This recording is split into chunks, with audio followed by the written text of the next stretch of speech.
The snow fell heavy and relentless on the Wyoming territory, a white curtain closing off the rest of the world. Each flake settled like a silent weight on the roof of the isolated cabin, burying the memories of warmer days. Jack Thorne stood at the frosted window, his breath clouding the glass.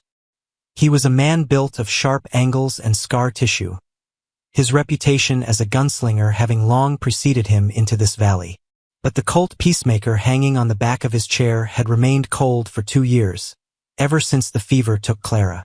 Now, Jax fought a different kind of war, one against the silence that filled the cabin and the loneliness that haunted his 7-year-old daughter, Lily. Lily sat on the rough-hewn rug near the hearth, stringing popcorn for the tree Jax had dragged in that morning. It was Christmas Eve. The air was thick with the scent of pine and wood smoke, but void of the joy that used to live here. "Papa, is the stagecoach coming?" Lily asked, her voice small. Jax's jaw tightened. "It's due, Lily. If the pass is open." He had answered the advertisement in a St. Louis paper 3 months ago. Widower seeks wife. Practical arrangement. Must be kind to children. He hadn't done it for love. Love was a luxury a retired gunfighter couldn't afford twice. He did it because Lily needed a mother, and the homestead needed hands that didn't instinctively curl into fists. "I hope she likes snow," Lily hummed, tying off a string. "And I hope she stays." Jack said nothing. He stared down the empty road, watching it vanish into the whiteout. He hoped for a woman who was sturdy, someone who could handle the harsh winters, and a man with blood on his ledger. A distant rumble broke the silence. The stagecoach emerged from the tree-line, a dark beetle crawling through the drifts. It slowed to a halt at his fence line. Jax pulled on his coat, the leather worn and stiff. "Stay here, Lily." He stepped out into the biting wind. The stagecoach driver, a man named Henderson who knew better than to make small talk with Jax Thorne, tossed a single, battered carpet bag onto the snow. Then the door opened. Jax expected a sturdy farm girl from Missouri or a widow from the east in heavy wool. What stepped out made his boots freeze in the drifts. The woman was slight, shivering violently the moment the wind hit her. She didn't wear wool or flannel. She wore a dress of foreign cut, a cheongsam of faded crimson silk, the high collar frayed, the intricate frog clasps holding together fabric that was threadbare and patched. It offered no protection against a Wyoming winter. Her shoes were thin slippers, wrapped in rags to keep the snow from her skin. She was Chinese. Her hair was pulled back in a severe bun, dark as a raven's wing, highlighting the pale exhaustion of her face. She clutched her bag with white-knuckled desperation. Henderson snapped the reins, eager to leave, and the coach rolled away, leaving silence in its wake. Jack stared. This was not what he had expected. The advertisement hadn't mentioned race, and the agency hadn't mentioned poverty this profound. "Mr. Thorne." Her voice was a whisper, carried away by the wind. She pronounced his name carefully. "Ya Maylin." Before Jax could respond, the cabin door creaked open. Lily, unable to wait, ran out into the snow in her boots. "She's here." "Lily, get back inside," Jax barked, though not unkindly. Lily ignored him, sliding to a stop in front of the stranger. She looked at the shivering woman, at the red silk fluttering in the gale. "Papa, she's freezing. Look at her dress. It's like a fairy tale, but it's full of holes." Lily reached out, grabbing Mei Lin's frozen hand. "Come on. Papa keeps the fire hot." Jax saw the hesitation in Mei Lin's eyes, the fear of rejection, the brace for cruelty. He had seen that look in men facing the barrel of his gun. He stepped forward, his large frame blocking the wind. "Inside," Jack said, his voice gruff, "before you both freeze." He didn't offer his arm, he wasn't a gentleman, but he picked up her carpet bag. It was light, heartbreakingly so. Inside the cabin, the warmth hit them like a physical blow. Mei Lin stood near the door, water dripping from her hem onto the floorboards. She looked around the rustic space, her eyes landing on the gun belt, then moving to the child. She held herself with a rigid dignity, spine straight despite the shivers racking her frame. Sit by the fire, Jax commanded, pointing to his armchair. I would not want to dampen your furniture, she said, her teeth chattering. It's wood and leather. It dries. Sit. She obeyed, sinking into the chair. Lily was already moving, disappearing into the kitchen. She returned with a steaming mug. This is coffee, Lily explained seriously. It's in Mama's cup, the one with the blue flowers. She said it made the coffee taste like spring. Jack stiffened. That was Clara's favorite cup. He hadn't touched it in 2 years. Mei Lin's hands trembled as she accepted the offering. She looked at the chipped porcelain, then at the little girl. It is a beautiful cup, she said softly. I am honored to hold it. She took a sip, and the color began to ghost back into her cheeks. Jax leaned against the doorframe, arms crossed, studying her. The red silk was mended in a dozen places with tiny, precise stitches. It was the clothes of a woman who had nothing left but her pride. You're a long way from home, ma'am, Jack said. Mei Lin lowered the cup. I have no home, Mr. Thorne. Not anymore. The agency. They didn't say. They did not say I was Chinese? She met his gaze, her dark eyes steady. If they had, would you have paid for my passage? Jax held her gaze. He was a man who valued truth, even when it was ugly. Likely not. This country isn't kind to your kind. And I ain't known for being a socialite. I know of your reputation, she said. The gunslinger of the basin. I know you are a dangerous man. And yet you came. Starvation is also dangerous, Mr. Thorne. And loneliness is a slow death, she gestured to Lily, who was now stroking the silk of Mei Lin's sleeve in wonder. I saw a father looking for help. I am a widow who needs a roof. I can cook. I can sew. I can teach. I ask for nothing but safety. Why the rags? Jax asked bluntly. The money I sent for travel. It was enough for a coat. Mei Lin looked down at her hands. My husband was a merchant in San Francisco. When he died, his debts were significant. The creditors took everything. The house, the furniture, my Western clothes. I sold the ticket you sent to pay the last of his honor debt and traveled in the cattle cars to get here. I would not come to you owing another man money. Jax felt a strange sensation in his chest. Respect. She had ridden across the country in winter, in a cattle car, wearing silk, just to settle a dead man's debts and arrive with a clean slate. That was a code of honor most men he knew didn't possess. You paid a high price for honor, Jack said. It is the only thing that cannot be taken from us, she replied. Lily, Jack said, pushing off the doorframe. Show Miss Mei Lin the spare room. Give her one of my flannel shirts and a blanket. We'll find her something proper to wear tomorrow. As Lily led the guest away, chattering about the Christmas tree, Jax looked at the puddle of melted snow where she had stood.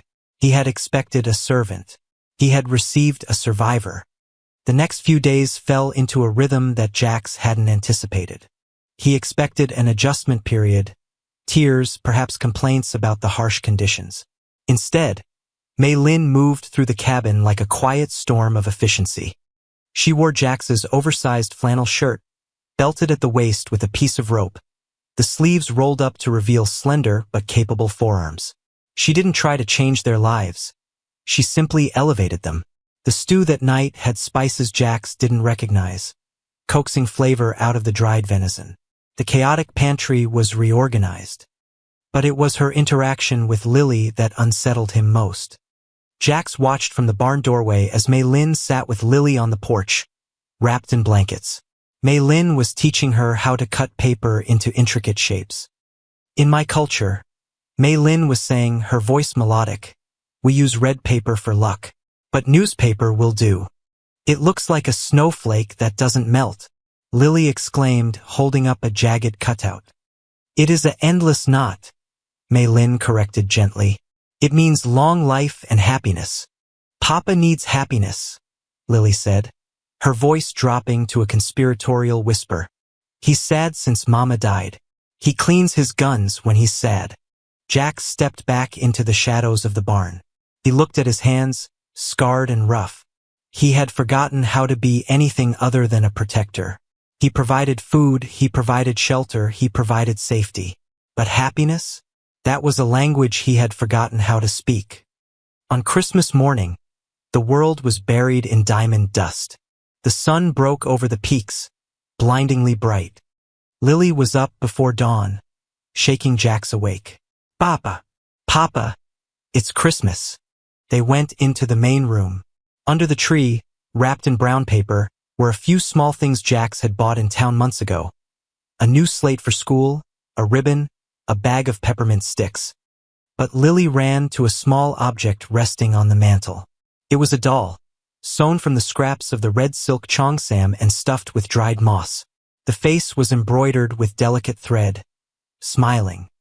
Miss Mei Lin made this, Lily gasped, hugging it to her chest. Look, Papa, it's wearing a dress like hers. Mei Lin emerged from the kitchen, holding a tray of biscuits. She looked uncertain. I hope it is acceptable. I had little material. It's beautiful, Lily declared. She ran to Mei Lin and buried her face in the woman's waist. Thank you. Mei Lin froze for a second. Then her hand came down to stroke Lily's hair. Jax saw her eyes close, a look of profound relief crossing her face. Jax cleared his throat. He reached into his pocket. He hadn't wrapped it. He walked over to the table and placed a small wooden carving there. It was a mockingbird, wings spread, caught in mid-flight. He had whittled it late at night in the barn over the last week. For you, Jax said to Mei Lin. She set the tray down. She picked up the wooden bird, running her thumb over the curve of the wing. You made this. Wood's free, Jax said gruffly. Figured you might like something that flies, since you've been grounded here. It is the most beautiful thing I have ever owned, she whispered. She looked at him, and for the first time her guard dropped completely. Thank you, Jax. The use of his first name hung in the air, intimate and startling. 2 days later, the supplies ran low. The storm had broken, leaving the roads passable. Jax hitched the horses to the wagon. I need to go to town, he announced. You both come. We need to get you boots and a proper coat. Mei Lin, she hesitated. I can make do with. No, Jax cut her off. You're part of this household now. You don't walk around in my old shirts. The ride to town was crisp. Lily sat between them, holding the red silk doll. When they pulled up to the general store, the boardwalk was crowded. The town of Oakhaven was small, and gossip moved faster than the wind. Jax helped Mei Lin down. She wore his heavy coat, which swallowed her frame, but beneath it, the tattered hem of the red dress was visible. As they walked toward the store, silence rippled through the crowd. Eyes turned. Jax Thorne was a man people usually avoided, but the sight of the Chinese woman at his side emboldened them. Mrs. Higgins, the banker's wife and the town's self-appointed moral compass, stepped out of the post office. She adjusted her bonnet, her eyes narrowing as they swept over Mei Lin. Well, Mrs. Higgins sniffed loudly to her companion. I heard the gunslinger got a mail-order bride, but I didn't think he'd stoop to importing heathens. And in such rags. It's indecent. Mei Lin stiffened, her chin lifting. She stared straight ahead, refusing to acknowledge the slight. Jax stopped. The wood of the boardwalk creaked under his boots. He turned slowly. The crowd went deadly quiet. Jax didn't reach for his gun. He didn't have to. The look in his eyes was lethal enough. You got something to say, Mrs. Higgins? His voice was a low rumble, like thunder in a canyon. Mrs. Higgins flushed. I was merely remarking on the appearance. It reflects poorly on the community, Mr. Thorne. A woman of no means and foreign extraction. This woman, Jax said, his voice carrying clearly down the street, traveled 3,000 miles in a cattle car in the dead of winter to honor a debt she didn't owe. She has more spine in her little finger than you have in your entire council of gossips. He stepped closer, and the crowd parted. She is under my protection, Jax said, and she is under my roof. If any of you have a problem with her clothes or her face or where she comes from, you bring that problem to me. Do I make myself clear? Mrs. Higgins paled and scurried back into the post office. The blacksmith, an old friend named Sam, tipped his hat. "Clear as day, Jax." "Ma'am." He nodded to Mei Lin. Jax placed a hand on the small of Mei Lin's back, a possessive, protective gesture, and guided her into the store. Inside, Mei Lin walked to a display of wool coats. Her hands were shaking. "I am sorry," she whispered. "I have brought you shame." Jax turned her around to face him. He took her hands in his. They were rough against her smooth skin. "You didn't bring shame, Mei Lin. You brought the truth. They just don't like looking at it." He picked up a heavy, blue wool coat with a fur collar. "Try this on. It matches your eyes." Mei Lin looked up at him, startled. "My eyes are dark. Like the night sky," Jax said. "Best thing to look at in this territory." The weeks following the trip to town brought a thaw, both outside and inside the cabin. The tension of strangers living together dissolved into the comfort of a family formed. Jax found himself coming in from the barn earlier, eager for the sound of Mei Lin's voice reading to Lily. But the ghost of the past still lingered. One evening, after Lily had gone to sleep, Jax found Mei Lin by the fire. She was mending his work gloves. "She calls you Mama sometimes," Jax said, standing by the mantel. "By accident." Mei Lin didn't look up. "I know." I correct her gently. I tell her I am Mei Lin. "I do not wish to replace Clara." "Clara is gone," Jax said. The words tasted like ash, but also like truth. "She's been gone a long time. Grief is a heavy coat," Mei Lin said softly. "It is hard to take off, even when the sun shines." "I'm tired of the cold, Mei Lin." She stopped stitching. She looked up at him, the firelight dancing in her dark eyes. "What are you saying, Jax?" Jax walked over to her. He knelt down, bringing himself to her eye level. He was a man of action, not words, so he spoke plainly. "I sent for a worker. I sent for help. But that ain't what I see when I look at you anymore." "What do you see?" "I see the woman who saved my daughter from silence. I see the woman who stood tall against a whole town. I see a woman I don't want to see leave." Mei Lin's breath hitched. "I am a poor widow, Jax. I have nothing to offer you but these hands. Your hands are enough. Your heart is enough." Jax reached into his pocket and pulled out a ring. It wasn't a diamond. It was a simple band of gold, one he had kept in his safety box. It wasn't Clara's ring, that was saved for Lily. This was his mother's. "I ain't a gentle man, Mei Lin. I come with a past and I come with a temper. But I swear to you, I will never let you go cold again. I will stand between you and the world until the day I die." Tears spilled over Mei Lin's lashes. She reached out and touched his scarred cheek. "You are not a cold man, Jax Thorne. You are the fire in the hearth. You are the shelter." "Will you stay?" he asked. "Not as a guest. As my wife." "Yes," she whispered. "I will stay." Spring arrived late in the territory, but when it did, it came with a vengeance. The snow melted into rushing creeks, and the gray world burst into green. On the porch of the cabin, 3 people sat watching the sunset. Lily was running in the tall grass, chasing a butterfly. Jax sat on the steps, cleaning his rifle, not out of necessity, but habit. Mei Lin sat beside him. She wore a simple dress of blue calico that she had sewn herself, but around her neck, she wore a scarf made from the salvaged red silk of her old cheongsam, a reminder of where she had come from. "Look," she said, pointing to the patch of earth near the steps. Pushing up through the thawing mud were tiny purple flowers, crocuses. "Clara planted those," Jax said, his voice steady. "Years ago." "They are resilient," Mei Lin said. "They survive the winter to bring beauty to the spring." Jax set the rifle down. He put his arm around his wife's shoulders, pulling her close. The gunslinger had found peace, not in the barrel of a gun, but in the quiet strength of a woman who had arrived in rags and taught him how to see the worth in the broken things. "Welcome home, Mei Lin," he murmured into her hair. She rested her head on his shoulder, watching the purple flowers sway in the gentle breeze. "I am home, Jax." I am home.